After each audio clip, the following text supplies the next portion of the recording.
Most cliches in life are cliches because they're true. And most people get to the end of their life with all of these cliches that they wish they knew earlier on in their life. They wish they took action on, they wish they really believed in earlier on in their life. And here are 4 things that I'm grateful that I know at 20 that most people don't learn until the end of their life. Number 1, the willingness to be disliked or misunderstood is a superpower. People cannot understand the decisions that you make because they are not living your experience. And they don't have your experience to base their decisions off of. And so we all like to look from the outside perspective and say that we would have made a different decision based on a situation from the outside. But the reality of it is we probably would have made the same decision from that experience if we were in that person's actual experience. We had all the things that happened to us in our past that led us to have the kind of mindset to make the decision that we made. But the reality of it is that we are so caught up in this idea that we need to be liked and we need to be understood by people that we live a life that is not in true alignment with the life that we want to create for ourselves. When I was 17 years old, I invested into a coaching program. Did I have any idea what I was getting myself into? Absolutely not. Did anyone understand it? No. Did I understand it? No. But that's okay, because it led me down a path that now I look back 3 years ago and everyone that was looking at me like I was crazy is in the same situation. And I'm so much further along because I was okay with being misunderstood. People questioned me. People questioned the path I went down. People questioned what I was doing. And that's okay. But many of us go through our lives needing to be understood by other people. Our decisions need to be understood by other people. We need to be liked by other people. We need to be accepted by other people so much that we don't live a life that is in alignment with the life that we truly want for ourselves. Because when you do something that challenges someone's idea or perception of you, it's going to create so much conflict in their mind that they're going to want you to stay where you are. People want you to do good, but most people don't want you to do better than they're doing. And so when you go out and do something different than most people are doing, people are going to question what you are doing.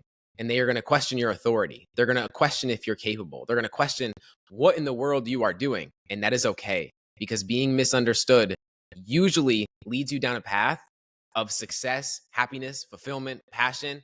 Everything that you want in life comes from first being looked at like a fool, because every single person has to go through the phase of not knowing what they're doing to then create a life that they are truly fond of. Number 2, the only way to feel better about yourself is by doing things that are worth feeling better about. Most of us want a better life. The paradox to that is the life that you want is going to come from doing things that you don't want to do. And the paradox to that is that the first step to making change is realizing that you don't really want to make change, because most people don't want a cure. They want relief, because a cure means more pain. And you inflict way more suffering on yourself by making a change than you do sitting in your current lifestyle, even if that lifestyle isn't the lifestyle that you want. Think of it in a relationship, for example. If you're in a relationship that you've been in that relationship for 10 years and it's not working out, the past few years have not been great, and you know that in the long run, this probably isn't the right path for you. But you know that starting off with somebody new is way more difficult than continuing on with a relationship that's okay when you know that you want something way more. But it's way more difficult and so much more friction and resistance to start over new than it is to stay in something that's mediocre. And that's the exact same thing for your life. The only way to feel better about yourself is by doing things that are worth feeling good about. And so that requires you to go through this phase of life, just like we spoke about earlier, of this phase of not knowing what's going to happen. And the reality of it is that's 99% of life, is that we don't know. We can't predict what's going to happen tomorrow, let alone a year from now. And so if we know that inside of us, what we have right now isn't exactly what we want, we either have to go through this period of life where it's going to get worse to make it better, or we're just going to have to sit in what is okay. And I don't know about you, but I'm never going to settle for an okay life. And that idea that most people don't want a cure, they just want relief, hits home so much. And hopefully it does for you too, because it might just be the awakening that you need, or the thought process that you need to make the change that you've said that you wanted to make in your life, but the actions haven't reflected it. Number 3, absolutely no one has it figured out. I've had the privilege to speak with multimillionaires, billionaires in my life through the podcast. We often put pedestals on these people because we don't see the full picture of things. And it's important to remind yourself that there is no guidebook for life. Like, they're all just figuring it out as we go along. And I think it's so important to hear that no matter where you are, no matter who you hear it from, no matter how many times you hear it, that no one has life figured out no matter what they're doing. Some of the most successful people in the world that you look up to that are multimillionaires, billionaires, have some of the worst relationships in their life. And so I don't even know if you define them as successful if you really get the inside look of their life, because all of us are just getting a preview, let's be honest. And so I think it's so important to understand that no matter who you look up to, they are just figuring out life as well. Like the idea that everyone that you look up to, whether it's your parent even, like your parent is still experiencing life for the first time. Obviously, you have less time on this earth as they do, but they're still experiencing life for the first time. And so everyone that you look up to is all experiencing life for the first time. They are human just as much as you are human. So no one has it figured out. We are just figuring it out. And some people just look like they have it figured out a hell of a lot better than you do. And lastly, the most successful people aren't just uncomfortable. They set things in their life for voluntary struggle. And this quote has stuck with me for a long time. It's been on my room at home for a long time. And it's this idea that if you want an easy life, you have to do hard things. If you look back on your life, the things that you probably admire the most about yourself come from things that were difficult at first. Whether that's an accomplishment that you had and you had to go through a lot of struggle to get to it. Maybe it's a sport, maybe it's a business. It doesn't matter what it is.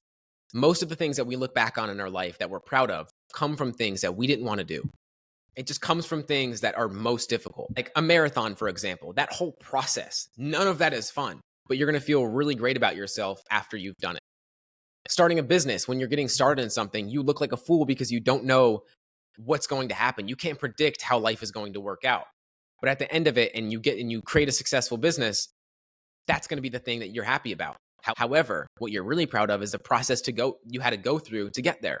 So all of that trial and error, all of the failures, all of the mistakes, most of the things that you're going to be proud of at the end of your life come from things that you did not want to do. And you're going to have to go through a lot of that in life.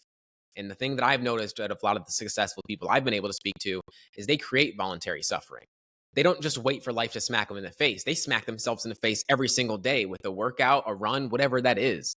But if you create voluntary suffering in your life, the suffering that you go through throughout life when you don't create it is going to seem a lot easier to deal with because you are the kind of person that already creates that for yourself.